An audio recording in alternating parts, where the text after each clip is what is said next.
देखिए ये बात कि हमें हमारे बच्चों का पता होता है, नहीं, हमें हमारे बच्चों का बिल्कुल पता नहीं होता। हमारी खुशफहमी होती है कि हमें पता है, वी नो अवर चाइल्ड।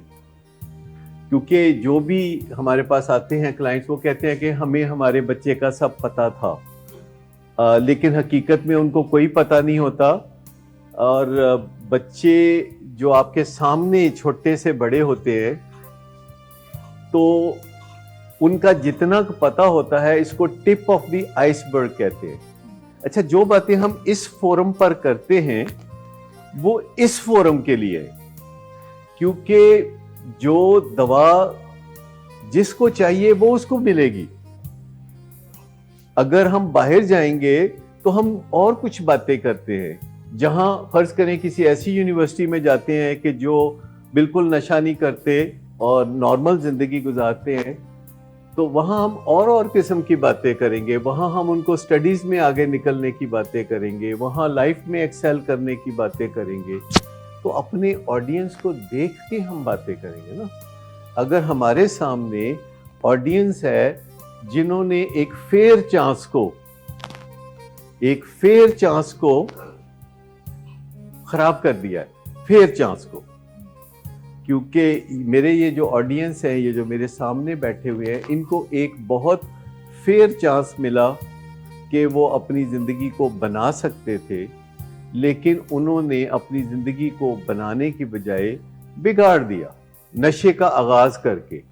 यहाँ मैं ये फ़र्ज़ कर रहा हूँ कि आपके वालिदैन आपकी सारी ख्वाहिशें पूरी करते रहे, वो आपके साथ बहुत मोहब्बत भरा सलूक भी करते रहे, क्योंकि जितने भी वालिदैन हमारे बच्चों के होते हैं जो हमारे पास इलाज के लिए आते हैं, वो अनेबलिंग और प्रोवोकिंग कर रहे होते हैं।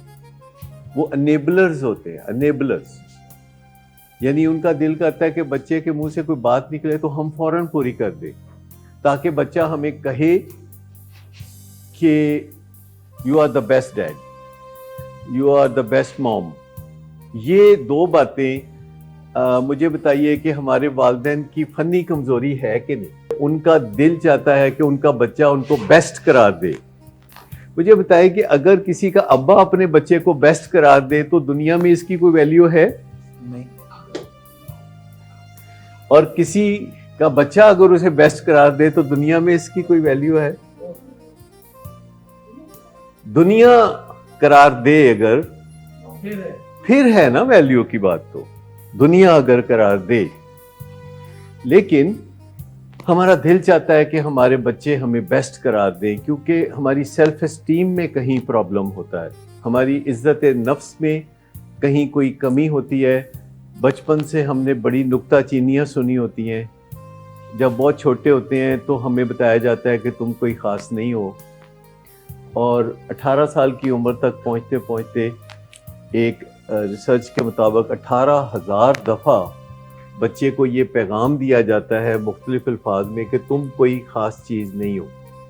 वो फलां जो है ना, वो उधर कहीं कायद आज़म इल्लामा इकबाल, वो है ख़ास चीज़, तुम कोई ख़ास चीज़ नहीं हो। और फिर जब वो स्कूल जाता है, कॉलेज जाता है, तो टीचर जो कि ख़ुद ज़माने के मारे होते हैं, हमारे यहाँ टीचर का मतलब है जो कुछ बहुत अच्छा नहीं बन सका तो वो टीचर बन गया, तो वो अपनी महरूमियों का बदला लेना शुरू कर देते हैं, स्टूडेंट्स को बुरे बुरे अल्फाज कहते हैं। उसके बाद शादी होती है तो मियाँ या बीवी एक दूसरे के कीड़े निकालना शुरू कर देते हैं। जिन्हें बहुत चाहत से मोहब्बत से ब्याह के लाए होते हैं तो उनकी छोटी छोटी बातों पे बड़ी नुक्ताचीनी करना शुरू कर देते हैं। तो ये सब चीज़ें हमारी इज्जत नफ्स पे बहुत चोट पहुँचाती हैं।